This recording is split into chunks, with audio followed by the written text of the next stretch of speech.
no margin for error, and the Pirates revert back to what we've seen. And it didn't take long. 6 days after they won 6 in a row, they give it all back. George Lochner on Twitter says, how can the Pirates go from being so hot to so cold? Going on the road is the answer, I think, George, if you're going to look at that, because they still only have 12 wins away from home. I think they're 12-35 on the road, which is ridiculous when you think about it. They're 5 games over 500 at home, yet here on the road they just can't get it done. And again, manager or no manager, you can credit Donnie Kelly for inspiring a 6-game win streak, whatever, but he's at the disposal of their talent, and they have no talent offensively. Let's face it, that's what they are. They need as much of it as they can get. They need O'Neal Cruz to carry this team at times. And while he can hit one, 448 or whatever, he's very erratic, very inconsistent. If he just put the ball in play more than he doesn't, instead of having 30 potential stolen bases, he could have 50. But that's what he has to do more of. And then clutch hitting, there's been a severe lack of it. Joey Bart's been an extreme disappointment. Henry Davis has been a disappointment. Brian Hayes has come on a little bit of late, so is Tommy Pham, but generally speaking, this team is just bereft of talent. And that's the situation they're in as they head into the trading deadline. Ben Cherington's got to figure out a way to get bats. If it's not through this trade deadline, and some would say you can't get as much at this time of the year as you would in the offseason, we'll see about that, but they need to make something happen. And if not, cha-ching, cha-ching, open up the wallet. They got to spend more. You can't go into a season doing what they did last season, knowing that Paul Skeens, on this, the 2nd anniversary of his draft day, and they're getting worse. They're worse than they were last year. They're on pace to have 100 losses again. That's not what was in the cards. When you have a generational type of pitcher like Paul Skeens, you want to take advantage of his presence. You want to build around his presence. I've said it before, I'll say it again. It's like having a quarterback on a rookie deal where you don't have to pay a guy. Or like the Steelers over the last several years, they hadn't put much money into the quarterback. That gives them more opportunity to spend on other positions. But the Pirates have missed the boat now in 2 years, and they're running out of time. So if they don't look at this as an urgent situation in this offseason, you may as well just pack it up, because it's never going to change. And until I see it change, they're going to come with the same conclusion, that it's not going to change. And that's on Bob Nutting, and that's on his purse strings. He's got to open them up. Ben Cherington's got to make very good deals and then very good signings. And if that doesn't happen, they're going to be doomed. And 2 years from now, Paul Skeens won't be here. I hate to paint such a negative picture, but, that's what we're looking at this point. It's fun to be optimistic. I try to be, but also realism takes over at time, and then it turns into pessimism. 412-575-2600 is the number to call. I want to hear from you on that, and if we're getting closer to Steeler training camp, a lot of people out there have thoughts about the Steelers. Want to hear yours. Tell me what you think of this roster. Tell me what you think of the offense and defense, and if you so choose, give me a breakout player on offense and one on defense. Someone who's been here beyond his first year, no rookies included. I think we all expect rookies to have an impact. Don't know how much, but guys who've been here now into their 2nd year, who would you expect to make a big jump? 412-575-2600 is the number to call. This is the Ireland Contracting Nightly Sports Call. We do it 7 nights a week right here on KDKA+.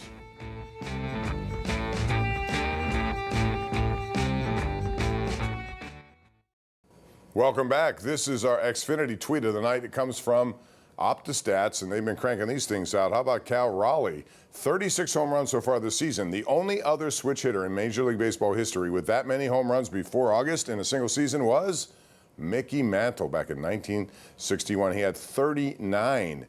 So he can eclipse that mark, and he, of course, is in the home run hitting contest that you're going to see on Monday night, and so is O'Neal Cruz. And a lot of people think Cruz has a leg up on a lot of these guys, given his exit velocity, and he'll be taking essentially batting practice out there from the guy who throws it to him, Morales, right here in Pittsburgh. So he knows him. He's comfortable with him. I wonder how far he can hit it, because if you look at historically in that home run derby, the longest one ever hit was by Sammy Sosa, 524 feet. The second longest, also Sammy Sosa, 520, tied with Juan Soto, who had 520 as well. Before that, those of you old enough to remember back in Three River Stadium days, Frank Thomas came to Pittsburgh and hit one 519 feet into the upper deck. So it'll be fun to see, and I have no problem with O'Neal Cruz doing it. I think this is probably going to garner more attention than the actual game itself. Although, if you're interested in watching that All-Star game, quite frankly, there's nothing else on this time of the year. You'll be interested to know that they're using the ABS challenge system for that game. They used it in spring training to positive results, and this is a challenge system. Each team will have 2 challenges. The only people who could start this process would be the pitcher, the catcher, or the hitter. And if you want to challenge, you have to do it almost immediately after the pitch was called ball or strike. And then if you lose the challenge, then you're down to 1. If you win that challenge, you still remain with 2. But you'd like to keep them, if they do this next year in Major League Baseball, to me, if I'm a manager, I would want to save them until later in the game if need be, given the fact there's so many missed calls. So we'll find out. It should be fun to watch, at least from that point of view. 412-575-2600 is the number. Let's go out to the lines, beginning with Ron in New Galilee. Hello, Ron. How are you? Oh. Hello, Bob. Thanks for taking my call. Sure. I think one of the biggest problems with the Pirates this year is their DH. Do you have any idea what Kutch is hitting with runners in scoring position? I'm sure it's like the rest of the team, not all that good. I don't know. Yeah, but he's supposed to be the star. He's 11. Well, he shouldn't be the star. He's old enough where he's, I wouldn't look at him. First of all, on a good team, he's not the designated hitter. I think we all agree with that, right? Right. But he is 11 for 61, 100 at batting average of 180. He's left 120 men on base, and you rank him in major leagues, he's 145th.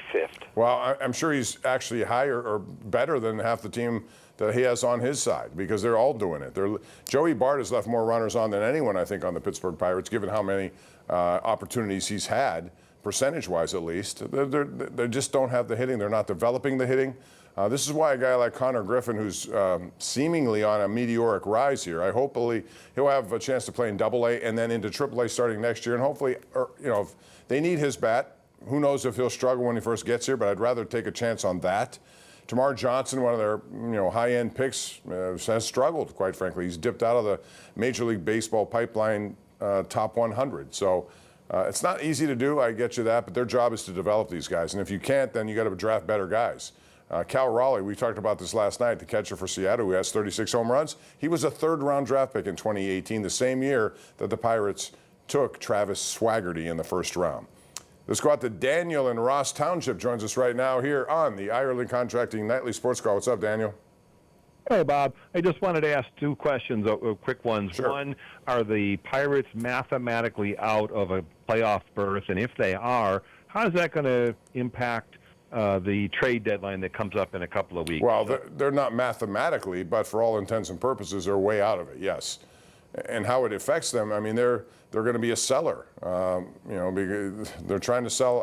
They have guys on expiring contracts like Isaiah Kiner-Falefa, like Andrew Heaney, like Tommy Pham. They're only 1-year deals. I don't know how much they'll get in return for those guys, but I would imagine they're all going to be moved. The bigger question is guys like Bednar, who has years of control. Santana, same thing. Falter has years of control. Mitch Keller is probably the big name out there. Are they willing to give up those guys to get hitting? And if so, what kind of hitting is Ben Cherington going to get? Is he going to get just prospects again or actual legitimate players? I don't know what I'd do in that situation if I'm not going to get current players. I don't want any more prospects. They have a ton of prospects that haven't developed. Am I convinced that whatever they bring in is going to make a difference? So far, the trades that Ben has made has not worked out over the years. So it's a conundrum, to be sure. All right, we have this from Kevin D. on Twitter. He says, hey, Bob, want to know how sad the Pirates' offense is? Sonny Gray has a 3.51 ERA. His record's 9-3. Mitch Keller has an ERA of 1.58. His record is 3-10. Or I'm sorry, Mitch Keller has an ERA of 3.58. It's almost the same as Sonny Gray. And that's it. I mean, he has been victimized more so than Skeens when it comes to lack of hitting. Thanks for that, Kevin D. I do appreciate it. Colonel Slade has this on Twitter. He says, good evening, Pomp. Good evening, Colonel. I look for Peyton Wilson to make a big impact this season, a lot of potential and athleticism. That would be a breakout player, and I agree. That was mine where we talked about it on the radio today on 93.7 The Fan. I think he is ready to jump up as a starter, complements an opposite of Patrick Queen, and be a big-time player. Now they have Cole Holcomb coming back from injury, but it's a severe injury. I'm not sure how much he will play and how effective he will be. But, yeah, you need a guy like that. They drafted him to be a playmaker. He goes sideline to sideline with a lot of speed, a lot of burst. So he would be somebody I'd be looking to. Let's go to Tom in the North Hills, who joins us right now on the hotline. Hello, Tom. Hey, Bob. How are you? Good. What's up? Hey, I'm sitting here with my brother-in-law, Pete. We're having a discussion about what you think that Aaron Rodgers' presence in the locker room this season is going to have him around the Steelers. Well, everybody that I've talked to, and thanks for the call, about Aaron Rodgers as a teammate has been complimentary of him. So, he has kind of an interesting personality, especially when he goes on Pat McAfee's show. And some of the things he believes in are controversial, all of that. But apparently he's a really good locker room guy, and he's a leader. He's a guy who demands accountability. And because of that, he sometimes will call out players. But if he does, I hope he does it behind the scenes first, and he can do it publicly afterwards. But, I think that's a guy who's, listen, originally I didn't want him because I thought Justin Fields would be a better potential long-term option, maybe. At least he has a chance to. He's 41, going to be 42. This is a one-and-done situation. But now that he's here, he's got 4 NFL MVPs on his resume. He's still very good with his arm speed. He can deliver velocity, on target, all that stuff. So if he gets protection, I think it could be an optimistic situation. I mean, without going out and predicting anything crazy, 10 wins is still what I'm looking at realistically with this team. Could they go one above that or one below that? Sure, it could be in that range. Tom in Plum is up next. Hello, Tom. How are you? Hey, Bob. Love the show. Appreciate you. I was wondering who you think about who should be manager with the Pirates next year. Should we stick with Donnie Kelly or go with a young guy or an old hand like Joe Madden? That would be interesting, wouldn't it? A little plantar fasciitis Madden. Well, I think this is all tied to who is the general manager. If Ben Cherington returns for another season, which I would not rule out based on how things are going, but I would make a change. And if they do make a change, then will that person come in and want to bring in his own manager? I think any GM would like that. Donnie Kelly can only do so much. I appreciate his energy. I think he got this group believing that he could be better than they are, but at the same time, what are you going to do? You only have so much talent to deal with. The record is starting to morph into what we saw, not as bad as Derek Shelton, but it's heading in that direction. They have not been good on the road, regardless who's the manager. Managers can mean a few wins, but ultimately talent prevails. It's always about talent. They don't have enough of it. Let's go out to Lou in West Ear. Hello, Lou. How are you? Hey, doing well, Bob. Thanks for taking my call. Anytime. I love baseball. Have watched the Pirates since 71 World Series. I just got nothing else to say about them. It's all been said and nothing changes. And I called to talk about the Steelers, but I just wanted to say that about the Pirates. It's just frustrating with the Bucks. What about the Steelers? For the Steelers, my breakout player, at least the person I think needs to really have a great season this year, is Rodgers Jones. I think he's got to be that stud to protect Rodgers, because I don't think Rodgers is going to be real mobile. I think that offensive line needs to be bolstered on the left tackle side, and he's moving his natural position. He really needs to take a hold of that and step up. With Fautano coming into the right side and a pretty strong interior part. Rodgers Jones is going to be the most watched offensive lineman. However, I still have a concern from the right side, and I say this only because they're inexperienced. Mason McCormick, who really came on as a fourth-round pick, he will emerge as a starter on the right side. And then Troy Fautano, who's been injured and we haven't seen, obviously has to play well. So that right side of the offensive line, it's certainly not fait accompli. They have a lot to prove yet. I think Frazier is solid. Sayamalu, that left side is fine. Broderick Jones is going to be the big piece. And they better hope that he takes the step necessary. When they drafted him, they thought he was going to be an everyday stud at left tackle. They moved him to right. It didn't work. He's back at left. We'll see how it goes this year. 412-575-2600 is the number. We'll take a break, come back with more right here. It's the Ireland Contracting Nightly Sports Call. We're live on KDKA+.